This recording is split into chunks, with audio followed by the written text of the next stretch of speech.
لا لا لا لا لا لا لا لا لا لا لا لا لا لا أتقبلهم الناس لست أقلدهم إلا بما يرضيني كي أرضي.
Assalamualaikum warahmatullahi wabarakatuh. Alhamdulillah wa syukrulillah, la haula wa la quwata illa billah, asyhadu an la ilaha illallah wahdahu la syarikalah, wa asyhadu anna Muhammadan abduhu wa rasuluhu la nabiyya ba'da. Allahumma shalli ala sayyidina Muhammad, Allahumma shalli alaihi wasallam, amma ba'd. Alhamdulillah, Bapak-bapak, Ibu-ibu, asatidz kiram rahimakumullah. Alhamdulillah kita telah hadir di majelis ngaji asik via online atau ngafe, majelis gaul spesial Ramadan. Malam ini bersama saya Mahbub Zarkasi dari Pangkal Pinang sebagai host pembawa acara yang akan membahas tentang Startup Your Life with Islam bersama Al-Ustadz Al-Mukarram Abdullah Effendi SPD CLMK. Beliau adalah founder idomuslim.com. Beliau dari Pulau Batam. Jadi pemateri dari Kepulauan Riau, sedangkan hostnya dari Kepulauan Bangka Belitung. Alhamdulillah sudah ramai bersama kita dari berbagai daerah, sudah banyak. Kemudian hadir di ruang Zoom ini ada 22 orang. Kita sapa dulu pemateri kita, Al-Ustadz Al-Mukarram Abdullah Effendi. Assalamualaikum Ustadz. Waalaikumsalam warahmatullahi wabarakatuh. Gimana kabar antum Ustaz? Sehat? Alhamdulillah, khair. Gimana tadi tarawihnya? Alhamdulillah. Kalau kita di Bangka Belitung dibanding dengan Jakarta Bogor itu telat 4 menit. Oh, telat ya. Kalau di Kepri gimana? Di Batam? Kalau kita justru agak lebih cepat kayaknya. Oh, lebih cepat.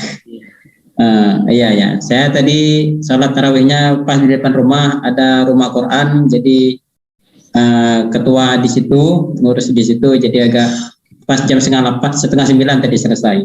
Masya Allah. Nah, kita akan memulai acara ini Ustaz ya. Kepada Ustadz Al-Mukarram Ustadz Abdullah Effendi untuk menyampaikan materinya, dipersilakan. Jazakallah khairan Pak Zarkashi Ya. kita. Bismillah, Assalamualaikum warahmatullahi wabarakatuh. Assalamualaikum warahmatullahi wabarakatuh. Alhamdulillah, salatu wassalamu ala Rasulillah wa ala alihi wa sahbihi wa man wala. Allahumma shalli ala Muhammad wa ala Muhammad kama shallaita ala Ibrahim wa ala ali Ibrahim innaka Hamidum Majid, wa barik ala Muhammad wa ala Muhammad kama barakta ala Ibrahim wa ala ali Ibrahim innaka Hamidum Majid.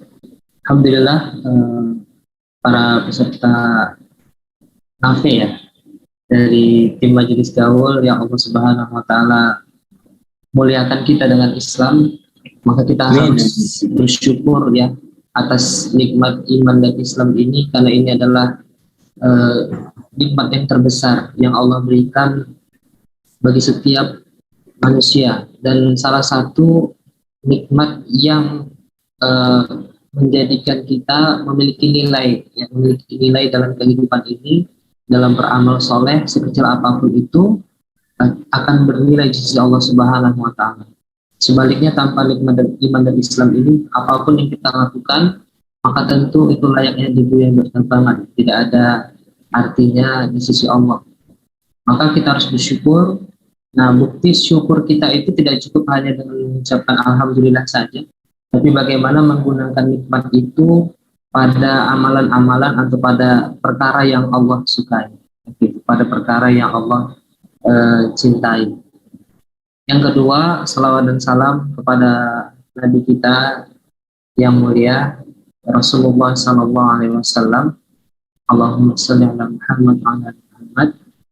Kita sebagai umat akhir zaman, sebagai orang yang meneladani sosok panutan kita harus senantiasa minimal bersolawat kepada beliau, memperbanyak solawat, dan tentunya mengikuti setiap apa yang telah disampaikan, karena apapun yang telah beliau ajarkan itu bukan dari beliau pribadi atau dari hawa nafsunya, melainkan adalah in huwa illa wahyuha, melainkan wahyu yang diwahyukan kepada beliau sallallahu alaihi wasallam. Nah, maka harusnya kita bergembira dengan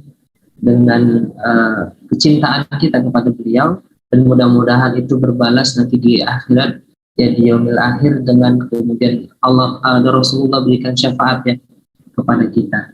Amin ya rabbal alamin. Baik, tadi saya sudah diperkenalkan sedikit ya oleh host kita. Jadi saya Abdullah Effendi. Hari ini aktivitasnya adalah menulis buku ya, kemudian juga ada portal dakwah yang kita kelola, namanya adalah idemuslim.com ya, portal yang kemudian berfokus untuk mengopinikan Islam dan literasi Islam. Nanti para peserta juga boleh untuk mengunjungi portal kita atau kemudian mengirimkan tulisan-tulisan di sana. Baik, nah sesuai dengan tema kita ya, tema kita hari ini tuh menarik karena kemudian sebagian dari kita di sini saya rasa juga adalah para pemuda. Jadi saya mungkin izin sharing saja, tidak menampilkan PowerPoint ya. Jadi kita sharing tentang startup your life with Islam. Jadi kemudian bagaimana kita ya membangun kehidupan kita ini sesuai dengan Islam. Ya, kenapa harus sesuai dengan Islam? Kenapa tidak dengan yang lain gitu ya. Tentu ini karena satu, posisi kita adalah sebagai seorang muslim. Ya, seorang muslim, seorang hamba Allah Subhanahu wa taala, maka tentu muslim itu adalah hamba yang terikat atau berpasrah kepada Allah dalam artian kepada seluruh aturan-aturan Allah sebagai kemudian pengatur ya, sebagai roh kita, sebagai ilah kita. Nah, cuman bagaimana cara untuk mengatur hal tersebut? Nah, ini yang kita akan coba sharingkan. Nah, berbicara tentang kemudian pemuda, maka kalau kita lihat ya, kalau kita lihat kan biasa masa muda itu adalah masa ingin membuktikan diri, ya, to prove your life, gitu kan, untuk membuktikan siapa saya, gitu kan, siapa kita. Nah, ini biasanya yang paling sering identik dengan kata pemuda, gitu ya. Pemuda itu identik dengan bagaimana kemudian kita bisa membuktikan diri kita, ya, menjadi sesuatu yang itu bernilai lah untuk masa depan. Bahkan yang lebih mungkin mendalam lagi ya, bahwa masa muda itu adalah masa untuk meraih sesuatu, gitu, yang membuktikan sesuatu, yang membuktikan karirnya dan sebagainya. Kehilangan masa muda itu kayak seakan-akan kehilangan separuh kehidupan, gitu kan ya. Nah, hanya saja kebanyakan kemudian hari ini kita justru menjadikan masa mudanya hanya sekedar lewat saja, usianya berlalu dari tahun ke tahun, waktu ke waktu, ya, tanpa ada nilai sedikit pun dalam tanda kutip untuk akhirat. Ya, dalam tanda kutip untuk akhiratnya. Nah, ini kemudian yang hari ini terjadi di tengah-tengah kaum muslimin, ya, khususnya kemudian para pemuda. Nah, lalu bagaimana kemudian kita untuk mengatasinya, ya, mengatasi hal ini, ya, dan kemudian mengubahnya sesuai dengan Islam. Saya mau membawakan satu perkataan ulama, satu perkataan ulama yang sangat masyhur, ya, nama beliau adalah Syekh Muhammad bin Abdul Wahab. Ya, beliau mengatakan begini, "I'lam yajibu alaina ta'allamu arba'i masail." Bahwa ketahuilah, ya, diwajibkan atas kalian, kata beliau, untuk mempelajari 4 perkara. Nah, jadi setiap muslim itu kalau dia mau beruntung dalam kehidupannya, mau pemuda, mau orang dewasa, maka kemudian dia harus mempelajari 4 perkara ini. Nah, ini mungkin bisa dicatat ya. Yang pertama kata beliau adalah al-ula, ya, adalah al-ilmu. Adalah ilmu. Ilmu tentang apa? Wa huwa ma'rifatullah. Ilmu untuk mengenal Allah Subhanahu wa taala. Wa ma'rifatu nabi, dan mengenal kemudian nabinya.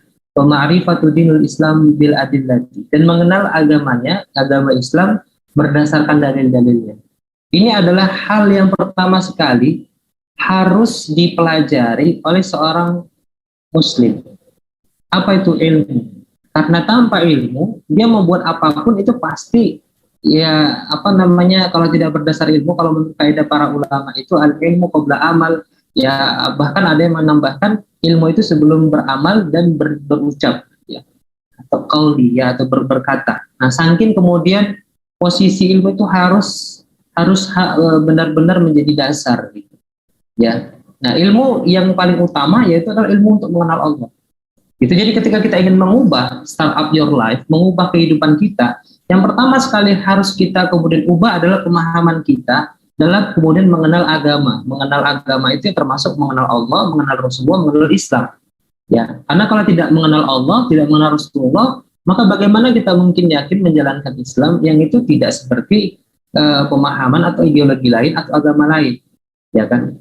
Nah, kalau kita kan benefit terbesarnya di akhirat, gitu, atau bahkan dalam tanda kutip bahasa sederhananya pahalanya itu hanya bisa dilihatnya di akhirat, ya, katanya. Atau kemudian tidak seperti orang-orang barat yang kemudian asasnya adalah manfaat. Nah, kimah amal kita atau nilai perbuatan kita, ya, itu selalu harus merujuk kepada, ya, yang pertama adalah pada Allah Subhanahu wa taala, niatnya harus lurus. Maka untuk itu kita harus mengenal, ya, bahkan dalam hal pembahasan seorang muhajir misalnya baru berhijrah nih, dia muhajir baru berhijrah, maka yang harus dia pahami dulu terlebih dahulu adalah tentang Tuhan, tentang Robnya, gitu, tentang siapa Robnya, apa kemudian kewajiban dia kepada Robnya, ya. Nah, baru yang kedua, teman-teman sekalian, adalah kepada Nabi, ya mengenal Nabi, wa ma'rifatu Nabi, mengenal Rasulullah Sallallahu Alaihi Wasallam. Ya, Muhammad. Jadi mengenal Rasulullah ini juga sangat-sangat penting. Karena rujukan kita setelah Al-Quran adalah sunnah, gitu kan? Dan Allah Subhanahu Wa Taala mewajibkan kita untuk mengikuti Rasulullah Sallallahu Alaihi Wasallam. Ya banyak ayatnya, ya termasuk kemudian surah Al-Ahzab yang senantiasa kita dengungkan, ya. Laqad kana lakum fi Rasulillahi uswatun hasanah, itu jelas. Atau kemudian kita mendapatkan ayat Al-Quran misalnya qul in kuntum tuhibbunallaha fattabi'uni misalnya. Nah itu kan jelas ayat-ayat untuk mencontoh Rasulullah SAW, meneladani beliau. Itu sebaik-baik manusia. Gimana nih Ustaz? Kan ada yang katanya tidak boleh meneladani Rasulullah. Bisa haram itu, bisa kafir bahkan itu mencontoh bagaimana pemerintahan ala Rasul dan lain-lain misalnya. Nah, oke, baik Pak. Nah nanti sembari mungkin kita jelaskan gitu ya. Saya jelaskan tadi pertanyaan host kita. Justru ya kalau kita merujuk pada ayat-ayat Al-Quran, ya kita standar dalam beragama ini kan adalah merujuk pada Al-Quran dan Sunnah gitu ya. Jadi standar kebenaran umat Islam itu kan bukan apa yang dikatakan orang kan gitu ya, apa yang dikatakan manusia, tapi apa yang dikatakan oleh Allah dan Rasulnya. Nah, dan itu adalah tanda keimanan seorang muslim. Contoh misalnya, ketika kemudian Allah mengatakan wa ma kana lil mu'minina wal mu'minatin idza qala Allahu wa rasuluhu amran ayyakuna lahumul khiyaratu min amrihi. Ya kan? Tidaklah patut seorang mukmin dan mukminah. Ya, idza qala Allahu wa rasuluhu amran. Ya kan, ketika Allah dan Rasulnya telah menetapkan sebuah ketetapan ayyakuna lahumul khiyar. Ya. Mereka mencari yang lain gitu, mencari tadi kalau dikatakan oleh host kita nggak boleh nih meneladani Rasul gitu misalnya. Justru Islam Allah Subhanahu Wa Taala memerintahkan kita, bahkan dikaitkan dengan keimanan karena ada korinahnya nanti di situ, ada indikasi di akhir ayat gitu ya. Nah ini saya lanjutkan dulu ayatnya. Jadi tidak boleh kemudian seorang mukmin dan mukminah itu yang benar-benar beriman kepada Allah, ketika Allah dan Rasul sudah menetapkan, dia ngambil yang lain gitu. Nah bagaimana kalau masih tetap mengambil yang lain? Nah, ini mungkin menjawab pertanyaan dari host kita. Kata Allah, wa may ya'sillah wa rasulah faqad dhalla dhalalan mubinan gitu. Nah barang siapa yang tetap durhaka itu setelah kemudian jelas kepada mereka ya, aturan-aturan tadi, maka faqad dhalla. Nah itu tegas tuh ayatnya, faqad dhalla gitu, maka sungguh mereka itu sesat gitu ya, dhalalan mubinan, dalam kesesatan yang nyata. Maka kemudian banyak sih sebenarnya ayat ya, kalau kita mau jelaskan tentang kewajiban kita untuk mengikuti Allah dan Rasulullah ya. Misalkan ya ayyuhalladzina amanu atiiullah wa atiiur rasul amri minkum fa in tanazza'tum fi syai'in farudduhu ila Allahi wa rasul. Itu kan jelas gitu ya. Jadi ayat-ayat itu kemudian menjelaskan kepada kita bagaimana kita juga harus meneladani Rasulullah SAW. Nah gitu. Nah jadi kalau seandainya seorang mukmin dan mukminah, dia harus mengikuti apa yang dikatakan oleh Rasul. Itulah sebaik-baik jalan gitu ya. Jadi itu yang kedua. Yang ketiga adalah wa ma'rifatu dinil Islam, mengenal agama Allah Subhanahu Wa Taala dengan dalil-dalilnya tadi. Gitu. Jadi ini dulu nih kawan-kawan ya, mengenal Allah, mengenal Rasulullah, mengenal Islam. Nah, baru kemudian masuk ke yang kedua, yaitu kemudian mengamalkannya. Ya, amalu bihi ya. Jadi mengamalkannya itu setelah tadi punya ilmu. Karena kan nggak mungkin beramal tanpa ilmu. Ya, bisa jadi justru yang kita lakukan itu tidak diterima karena syarat agar suatu amalan diterima bukan hanya sekedar niat tapi juga cara. Nah, cara itu berarti kita harus belajar, ya kan, belajar dulu, harus tahu ilmunya dulu. Makanya dalam Islam itu thalabul ilmi itu fardhatun 'ala kulli muslim. Ya, jadi wajib bagi setiap muslim. Nah, apa itu ilmu? Kalau kata para ulama, nah, ilmu itu yang dimaksud dalam kalimat ini adalah ilmu yang bermanfaat bagi dunia akhirat kita. Nah, apa itu yang utama? Yaitu adalah ilmu Islam gitu, yang berasal dari Al-Quran wa Sunnah gitu. Bukan ilmu yang sifatnya fardu kifayah ya, tapi ilmu yang memang fardu ain yang harus kemudian kita pelajarin setiap saat, dan memang itu sampai kita wafat gitu. Itu diperlukan ilmunya tersebut. Bahkan kalau para ulama itu saking luar biasanya mereka itu ketika sakaratul maut pun pernah satu ketika dimintai fatwa, dan beliau memberikan fatwa itu padahal posisinya lagi sakit, lagi sakaratul maut. Kenapa? Begitu pentingnya lah ilmu itu harus disampaikan kepada umat. Nah, maka kita pun sebagai seorang muslim tadi yang sudah beriman, yang sudah belajar berilmu tadi, kita harus mengamalkan ilmu yang kita miliki.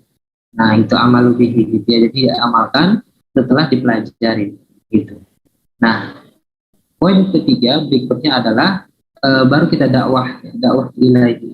Jadi mendakwahkannya. Nah, jadi dakwah itu teman-teman sekalian adalah salah satu bukti cinta kita juga kepada sesama manusia ya, bukan hanya kepada seorang muslim ya. Bahkan dakwah itu juga kepada non muslim ya. Jadi ketika kita sudah pertama berilmu tadi, mempelajari ilmunya, kita mengamalkannya, baru kita kemudian mendakwahkannya kepada seluruh manusia. Karena inna arsalnaka kafatan linnas kan gitu kan ya, bahwa Allah itu mengutus ya Rasulullah untuk membawa Islam itu kepada kafatan linnas, itu seluruh manusia, siapapun dia, mau dari kulit putih, kulit tidak putih, mau bahasa Indonesia, bahasa Arab dan seterusnya, mau dari timur, barat dan sebagainya, mereka harus tersentuh Islam. Makanya kemudian Islam itu disebut sebagai rahmat lil alamin, sebagai rahmatan lil alamin. Nah, maka kita harus dakwahkan. Ya, bahkan mendakwahkan ini juga tanda keimanan kan. Ya, tanda keimanan kita. Ketika kita melihat kemungkaran, kita diam, maka bisa jadi keimanan kita juga rendah. Maka dakwah ilahi. Baru keempat adalah sabran ala hadafiyah. Baru kemudian sabar dalam menjalani setiap apapun yang ada dalam kehidupan kita. Nah, jadi cara mengubah kehidupan kita hari ini itu adalah ya tadi kita kemudian mempelajari ilmunya, kemudian kedua kita mengamalkannya, kemudian ketiga kita mendakwahkannya, keempat kita sabar di atas jalan itu, sabar di atas jalan dakwah tersebut gitu. Nah, empat hal ini itu disadur dari sebuah ayat di dalam Al-Quran yang pasti kita senantiasa baca di sholat maghrib atau isya gitu ya. Karena ayat ini pendek dan gampang dihafal kan gitu. Apa itu? Ya Allah menyebutkan ya, a'udzubillahi minasyaitonir rajim, wal 'asr ya. Demi masa ya, demi waktu, innal insana lafi khusrin illal ladzina amanu wa 'amilus shalihat ya. Bahwa kemudian seluruh manusia itu rugi kecuali yang tiga ini. Yang pertama adalah dia adalah beriman, kemudian beramal soleh, wa'amil solihah tadi, kemudian ketiga watawassaw bil haq, dan keempat watawassaw bis sabr. Nah, jadi empat inilah yang tadi dijabarkan ya oleh ulama tersebut untuk kemudian menjelaskan kepada kita sebagai seorang pemuda, sebagai seorang muslim, apa tugas kehidupan kita sebenarnya.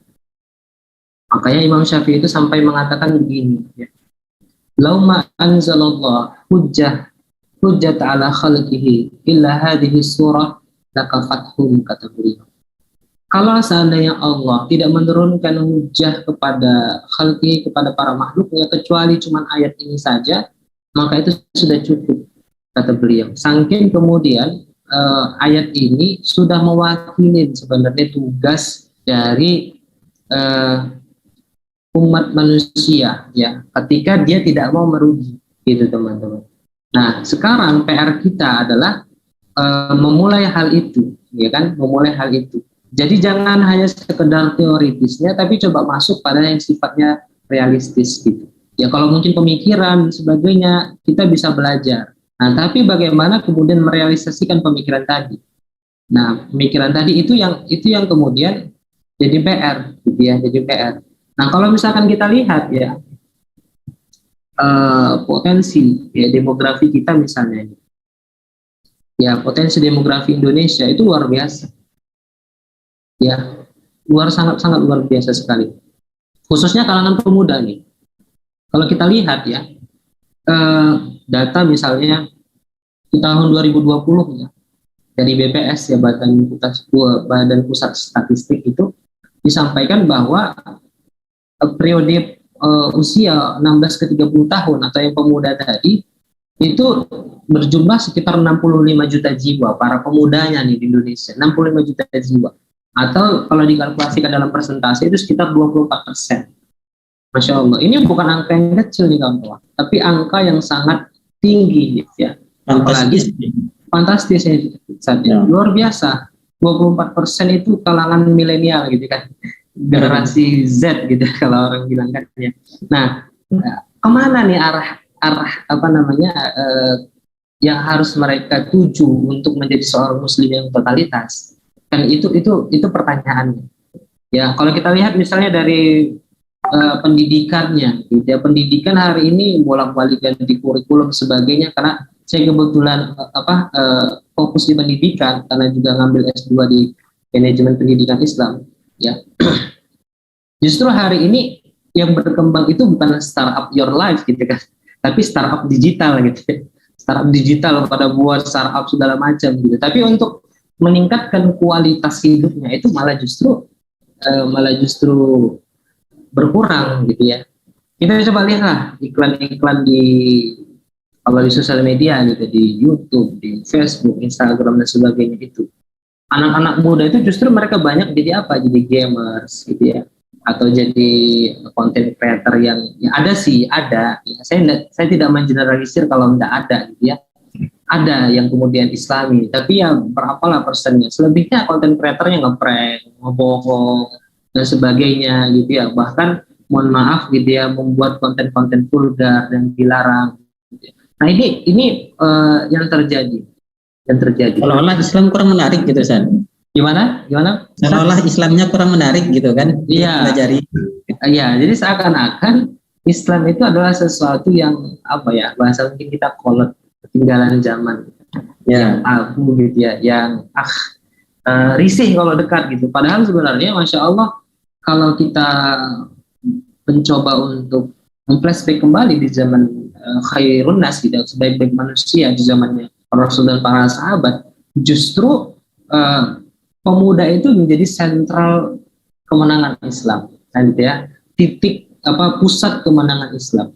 Ya, 40 sahabat ya Rasulullah yang terbaik di antara kaum Quraisy yang ada saat itu adalah dan kebanyakan kalangan pemuda gitu. Kita ambil sampel sederhana lah, ya, sampel sederhana. Misal begini. Untuk anak-anak muda sekarang itu usia 15 atau 16 tahun, kira-kira apa sih prestasi mereka? Itu masa-masa SMA mungkin ya, masa-masa SMA.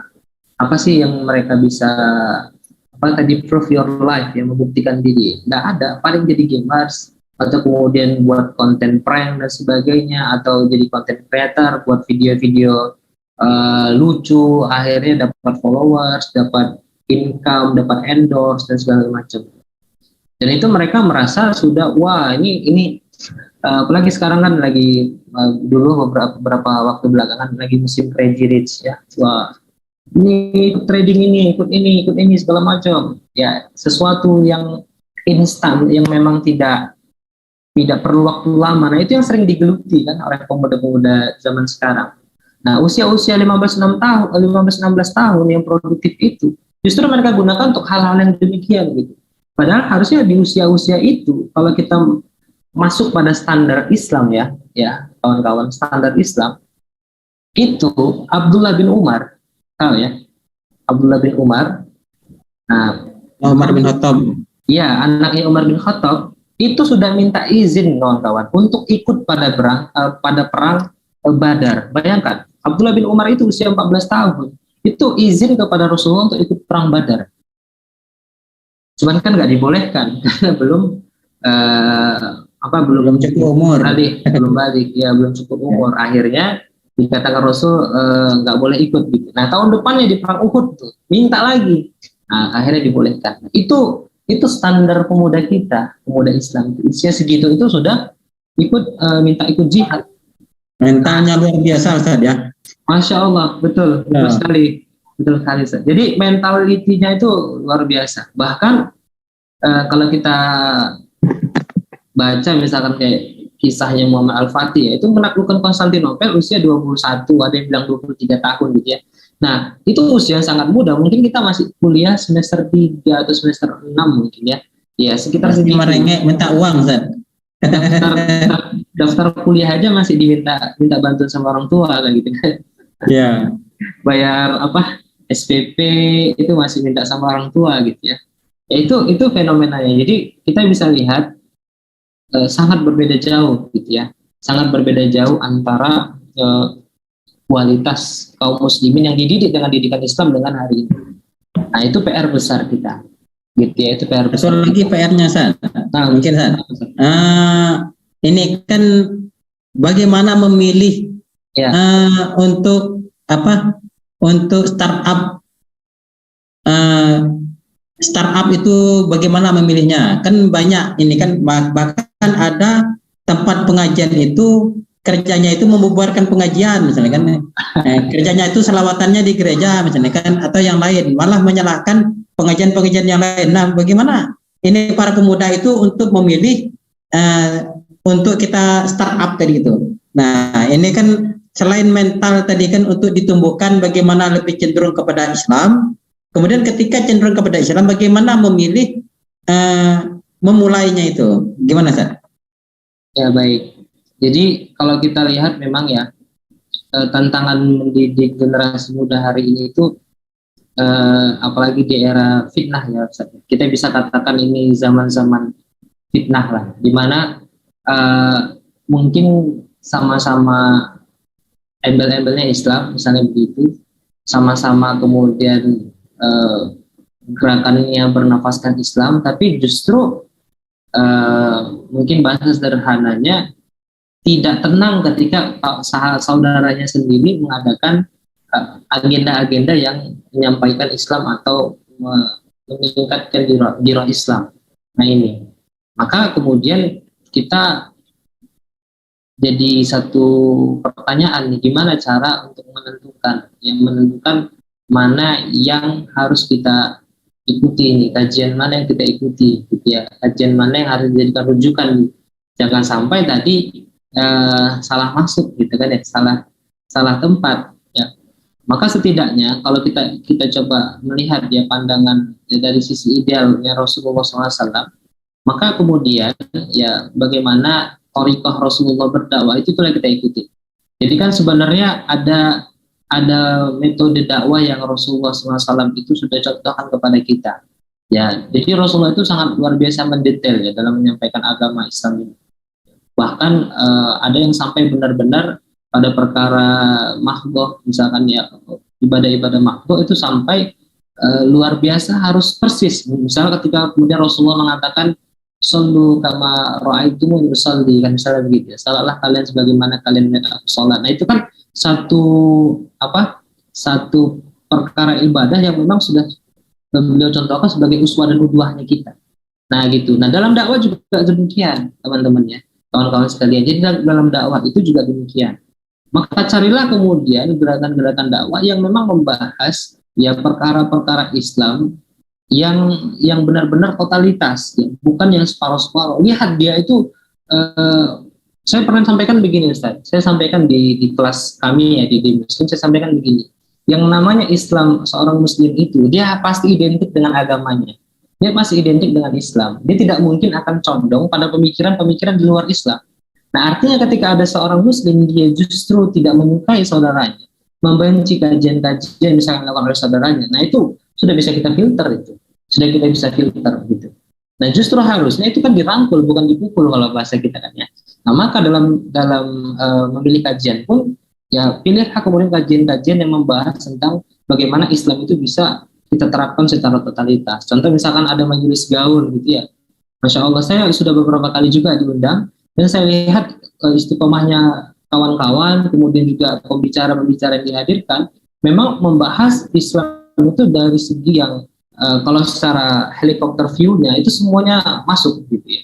Dari sisi akidahnya, syariahnya, dari sisi akhlak dan sebagainya itu masuk. Jadi tidak membahas parsial atau membahas separuh-separuh gitu ya. Nah ini yang harus kita ikutin. Jadi bagaimana kita masuk dalam komunitas dakwah ya yang memang membina kita untuk menjadi seorang muslim yang kafah tadi. Ya, yang pertama poin tadi, yang al-ilmu tadi. Nah gitu. Nah kemudian bukan hanya sebenarnya belajar ya. Ada saatnya ketika kita sudah memang memahami, kita punya kewajiban untuk dakwah tadi, menyampaikan tadi. Nah hari ini itu yang kemudian kurang.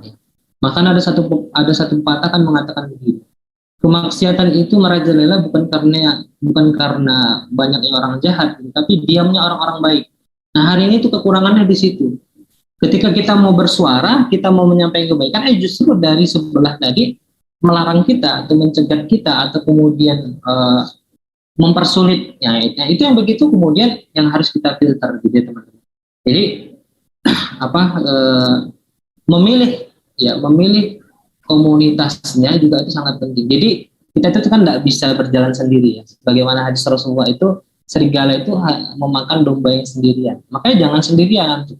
Ya, masuklah ke jamaah, masuklah kemudian dalam komunitas yang itu bisa memperkuat agama kita, Islam kita, yang memang membahas Islam secara totalitas. Kan itu yang nanti akan Allah mintakan gitu kan ya. Udkhulu fis-silmi kafah gitu ya. Ya, masuklah kalian ke dalam Islam itu secara total, secara kafah. Nah ini gitu ya. Nah jangan kemudian ikut-ikut pemahaman barat gitu ya. Ada Islam tradisional, ada Islam moderat, ada Islam liberal, ada Islam radikal. Nggak ada itu. Nggak ada dalam Islam istilah sebegitu. Kita hanya disuruh sebagai menjadi seorang muslim yang kafah. Nah ini fokus kita. Nah maka jangan kemudian juga terhanyut pada pembahasan itu. Nah itu mungkin jadi poin pertama tadi, dan ini poin kedua yang mungkin bisa jadi sharing lah ya Ustadz sekalian dan teman-teman tentang bagaimana ya untuk start up your life ya, untuk kemudian membangkitkan kembali keimanan kita, keislaman kita, dan semangat kita yang belajar Islam ini. Jadi terakhir ya kata kuncinya itu adalah kita semua itu jadilah layaknya Islam yang berjalan. Jadi seorang muslim itu haruslah kemudian layaknya Islam yang berjalan.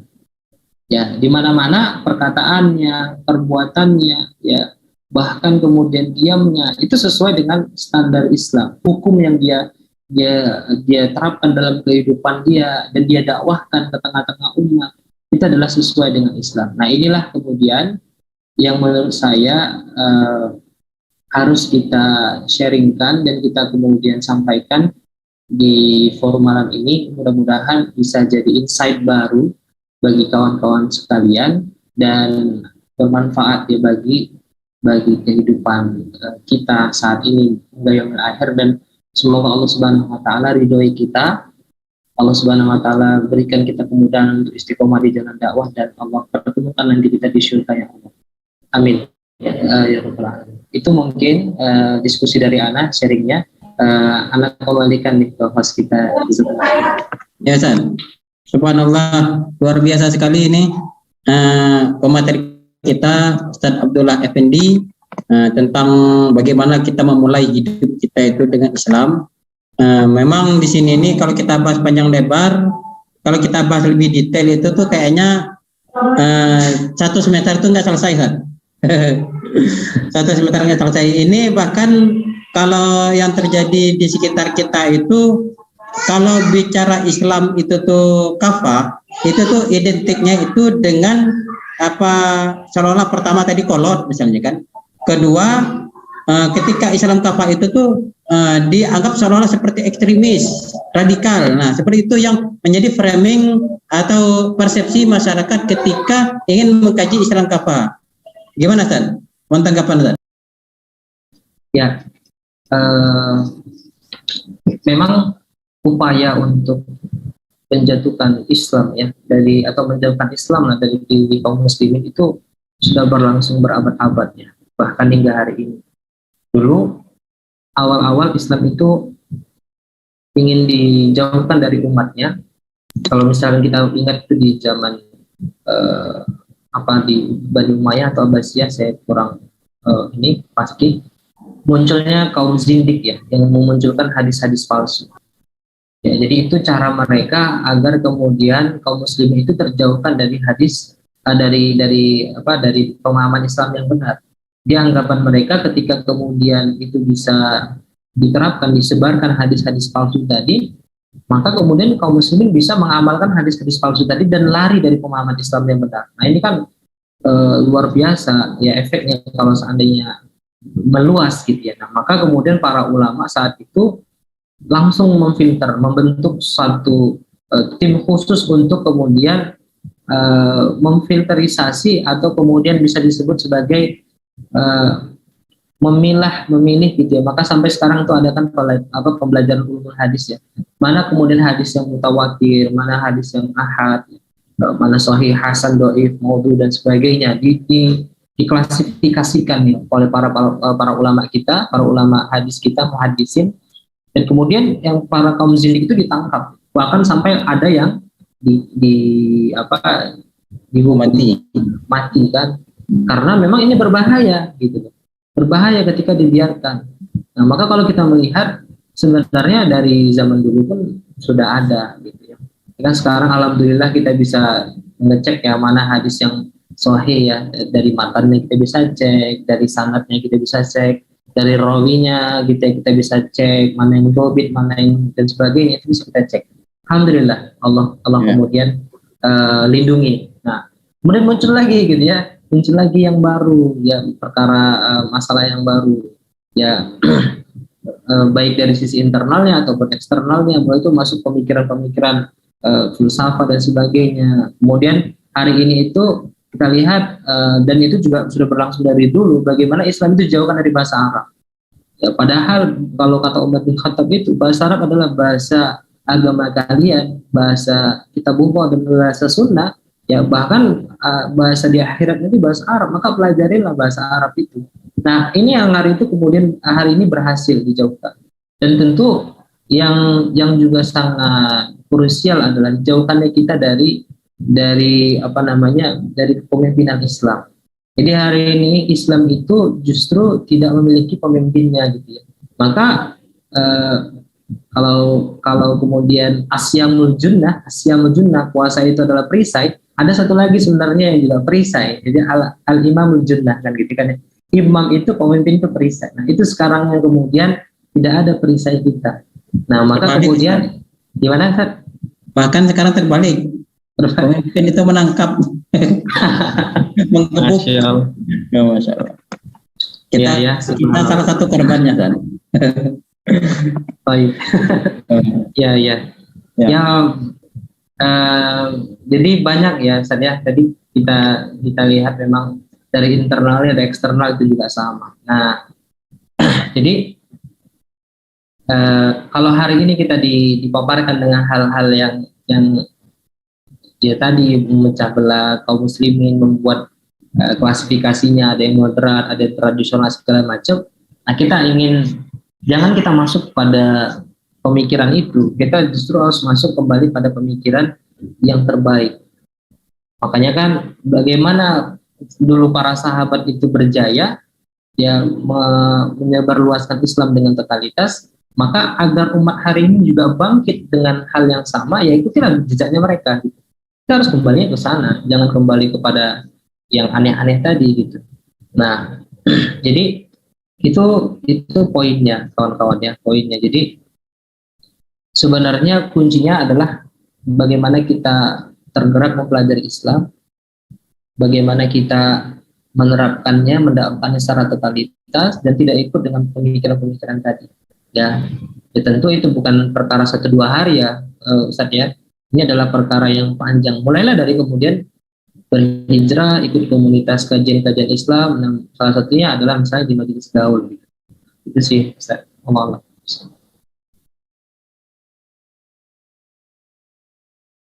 Ya, Ustaz, luar biasa ini.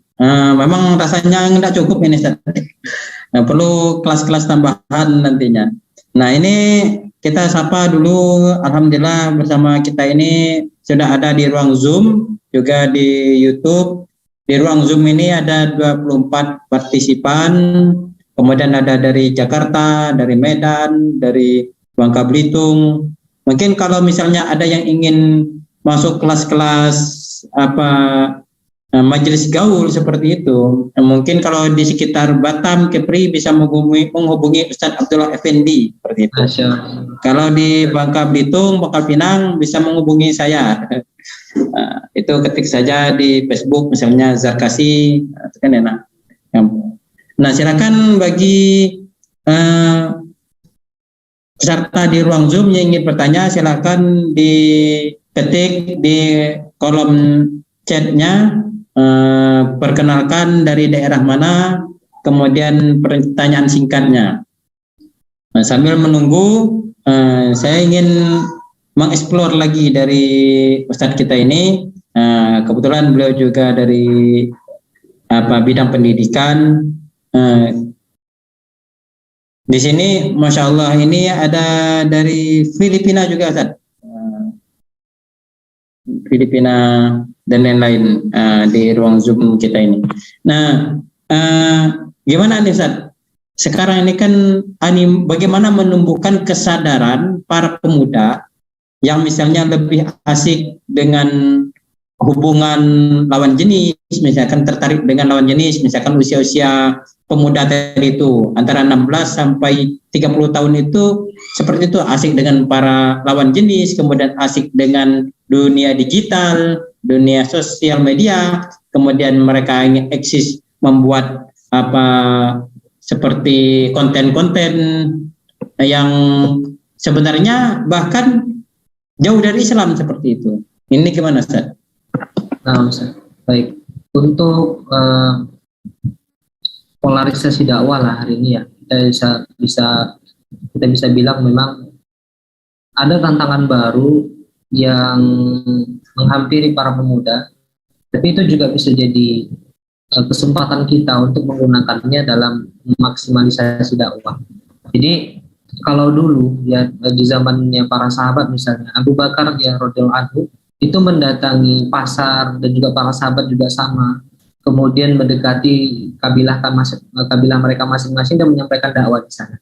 Kenapa kemudian pasar yang dijadikan sebagai sentral dakwah saat itu? Karena di situ yang paling ramai manusianya gitu kan, yang paling ramai orangnya, sehingga peluang untuk bertemu dengan mad'u atau kontak ya, kita bisa mengontak saudara kita dengan Islam itu justru di sana saja. Nah, kemudian kalau kita lihat hari ini tempat yang paling ramai saat ini adalah di sosial media, salah satu di ya katakanlah di mana Instagram, kemudian Facebook, TikTok dan sebagainya itu.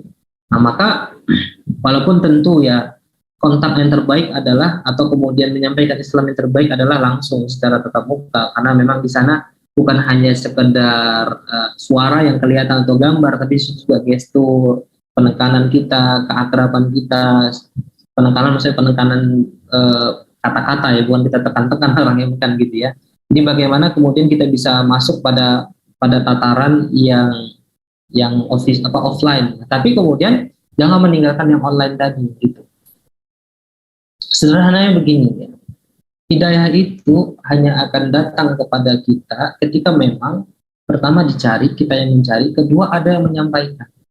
Kalau tidak ada yang mengetuk pintu kita, maka tidak mungkin kita membukakan pintu kan, istilahnya begitu. Nah, maka kalau tidak ada yang menyampaikan itu ke kita, maka bisa jadi lama prosesnya gitu. Maka sebagai seorang muslim, ya sebagai seorang pendakwah misalnya, jangan sungkan juga menyampaikan Islam itu kepada saudara kita. Ya, kalau misalkan ada bisikan-bisikan nanti dia nolak, nanti dia begitu segala macam, itu pasti diabaikan saja, itu datangnya dari setan gitu. Nah, termasuk di media sosial hari ini, kita juga harus aktif, tonton. Kalau bisa itu ada semualah gitu ya, kita punya portal dan sebagainya. Walaupun jangan sampai melalaikan kita dari tugas utama kita gitu ya.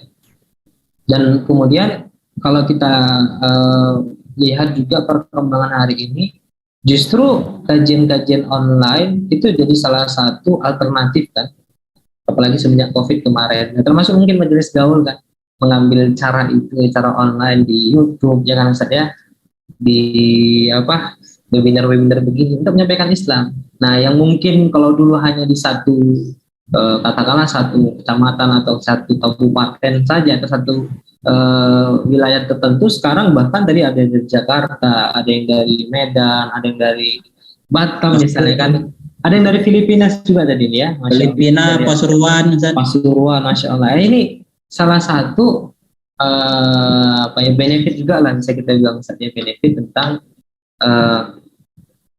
ya hari ini kita terpaparkan dengan dunia digital ya, yang memang kalau kita ngikutin kadang kita yang telat ngikutinnya, tapi jangan dijadikan sebagai hambatan, justru dijadikan sebagai celah di mana saya bisa sampaikan dakwah. Jadi sarana bahkan ada jadi ya. Gimana Sab? Jadi menjadi sarana bahkan betul, ya. Betul, ya harusnya begitu gitu. Makanya banyak kan ulama digital tadi itu tak harus ditinggalkan. Artinya kita bisa bersama dunia digital, yang demen sama dunia digital. Artinya para pemuda itu bisa asik di sana sebenarnya ya. Ya. Dan memang di sana kan paling banyak apa namanya Ustaz, mereka tuh makan itu mungkin 10 menit 20 menit. Ya belajar 1 jam 2 jam. Tapi di dunia digital itu bisa 7 jam, 10 jam, 12 jam. Nah, ini yang harus kita manfaatkan kan gitu kan. Salah satunya, apalagi memang matkul kita kebanyakan milenial. Ya, begitu mungkin sebenarnya. Ini ada pertanyaan maksudnya. Esther. Ya. Ini ada beberapa orang yang mengucapkan salam, kita jawab gabungan. Waalaikumsalam warahmatullahi wabarakatuh. Dan ini ada pertanyaan, Ustaz. Bagaimana tips memulai dakwah di wilayah minoritas Muslim? Apakah cukup dengan share melalui online atau pendekatan offline? Jadi kita tadi sudah dijawab, mungkin butuh jawaban tambahan lagi, Ustaz. Nah, baik, ini dari Mbak Nina ya. Masya Allah, jazakillah khairan, pertanyaannya bagus. Ya. Saya punya teman ya, namanya Pak Zulkarnain. Beliau itu dakwah di Jepang, dari Malaysia. Dia dari Malaysia. Kita kontekan dari sosial media. Kemudian saya minta kepada beliau untuk sedikit wawancara saat itu tentang dakwahnya di sana. Ini mungkin bisa jadi satu inspirasi ya bagi kawan-kawan. Jadi beliau itu dakwah di Jepang dengan dengan posisi beliau itu seorang, dia saintis lah, seorang ilmuwan di sana. Nah, dia menyampaikan ke kita bahwa jumlah kaum muslimin yang ada di Jepang itu hanya sekitar 1%, minoritas gitu, 1% saja. Jadi beliau kemudian tergerak hatinya melihat Jepang itu kan bersih ya, bersih, rapi, teratur segala macam. Tapi ternyata dalam segi kalau bahasa kita mungkin ketenangan, sikap qanaah dan sebagainya, yang sifatnya adalah masalah-masalah yang tidak bisa diselesaikan dengan teoritis ya.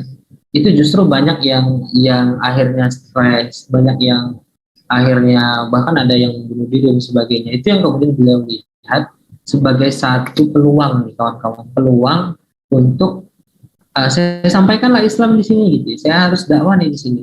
Nah, akhirnya beliau itu dengan bantuan dari kawan-kawannya, koleganya, dan kemudian dari negara gitu ya beliau buat satu yayasan ya, yayasan dakwah center kalau tidak salah saya, dakwah center di Osaka di sana.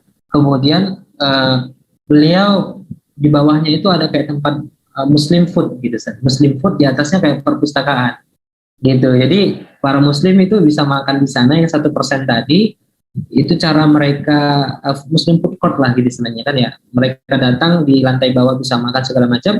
Di situ dia sampaikan kepada kawan-kawan yang kebetulan dia bisa bahasa Jepang gitu ya. Dia bisa bahasa Jepang, dia fasih di sana karena dapat beasiswa di sana. Dia ngobrol, ayolah ajak temannya yang mau belajar Islam. Akhirnya ketika sudah selesai makan, kalau udah makan tuh kan udah kenyang, udah enak gitu ya, dibawa ke atas gitu.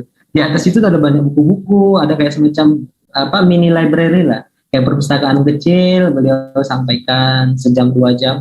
Masya Allah, sejak tahun 2000 berapa ya, 2012 apa 2016 itu sampai sekarang secara berangsur-angsur kaum muslimin itu orang-orang di Jepang itu masuk Islam. Nah itu mungkin kalau kita bicara tentang minoritas ya.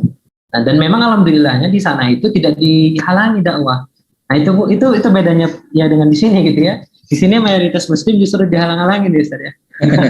Di sana justru dibolehkan gitu. Asal kemudian memang sesuai dengan apa yang peraturan dari pemerintahnya lah gitu. Memang sesuai standarisasinya gitu kan. Dan itu dijalankan. Masya Allah, alhamdulillah. Ya jadi tahadus bin nikmah beliau sampaikan berangsur-angsur. Bahkan kita posting tuh di Muslim tuh salah satu tulisan tentang mereka. Nanti bisa dicek gitu. Nah itu mungkin kalau untuk minoritas nih. Ya, ya, sebenarnya kan kalau memang kita ingin belajar tentang dakwah di daerah minoritas kan sesungguhnya Islam itu kan minoritas di Makkah, di Madinah, termasuk di Nusantara itu kan minoritas yang kemudian berubah jadi mayoritas. Sebenarnya ini kan motivasi tersendiri bagi para penggerak dakwah seperti itu. Mungkin kita ini waktunya sebenarnya sudah lewat sampai 9:30. Kita toleransilah. Kalau ada pertanyaan, silakan satu pertanyaan lagi di kolom chatnya bagi yang ingin bertanya. Silakan. Nah ini memang menarik Ustaz, terkait dakwah di daerah-daerah minoritas. Sesungguhnya kita ini kan dakwah itu sesungguhnya dakwah kaum minoritas Ustaz. Kalau saya lihat itu dakwahnya kaum minoritas. Kenapa? Karena banyak asatis itu banyak alumni pesantren misalnya kan mereka itu kan hanya untuk amal fardiyahnya, amal individu saja. Bahkan ketika larut dengan amal individu akhirnya tidak beramal. Nah seperti itu dengan ilmu-ilmu yang didapatkan yang lebih banyak. Bahkan artinya yang berdakwah itu kan sedikit. Yang berdakwah itu sedikit mengajak orang untuk ikut dalam dakwah. Nah seperti itu. Nah ini mungkin gambaran bagi teman-teman. Mumpung kita ini ada guru kita ini Ustadz Abdullah Effendi, silakan mungkin ada yang raise hand atau apa yang ingin bertanya. Open mic. Assalamualaikum warahmatullahi wabarakatuh Ustaz. Waalaikumsalam warahmatullahi wabarakatuh. Silakan Bu Rahmah Khairani. Iya. Saya mau bertanya. Oh ya, saya Rahmah Khairani dari Medan. Medan ya. Saya mau tanya Ustadz, bagaimana cara terbaik untuk mendakwahkan Islam kafah kepada orang tua kita supaya orang tua kita tidak terikut dengan sistem rusak hari ini, sementara posisi kita itu tidak sedang bersama orang tua kita, alias sedang berada di luar gitu, luar kota. Ya. Assalamualaikum warahmatullahi wabarakatuh. Waalaikumsalam warahmatullahi wabarakatuh. Ini pertanyaan yang kita tangkap. Bagaimana mendakwahkan orang tua yang tidak satu kota seperti itu, jauh. Kemudian untuk ikut dalam dakwah Islam kafah. Mungkin ini juga terjadi kepada Rasulullah, bagaimana pamannya yang mendukung, bahkan di sampingnya seperti Abu Thalib yang mendukung dakwahnya tapi tidak terlibat dalam dakwah, tidak masuk Islam. Atau bahkan seperti Abu Lahab pamannya juga yang bahkan memusuhinya seperti itu. Mungkin tanggapan dari guru kita, silakan. Baik, silakan Mbak Rahma. Pertanyaannya tentang ini ya, jadi mendakwahkan orang tua. Memang kalau berdakwah kepada sesama mungkin bisa lebih enak dalam artian komunikasinya dan sebagainya. Mungkin juga intensitas komunikasi dan bertemunya juga lebih sering.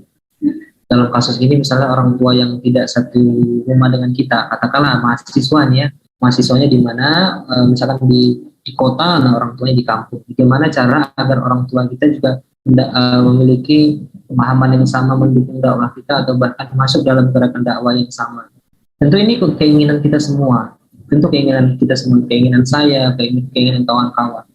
Nah, dulu ketika kemudian saya mulai dakwah ya di tahun 2013, posisinya juga sama. Saya itu kuliah di kota Medan dulu sebelum ke Batam, misal.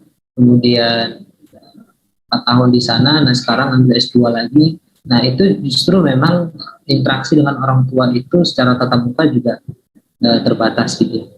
Nah lalu bagaimana dengan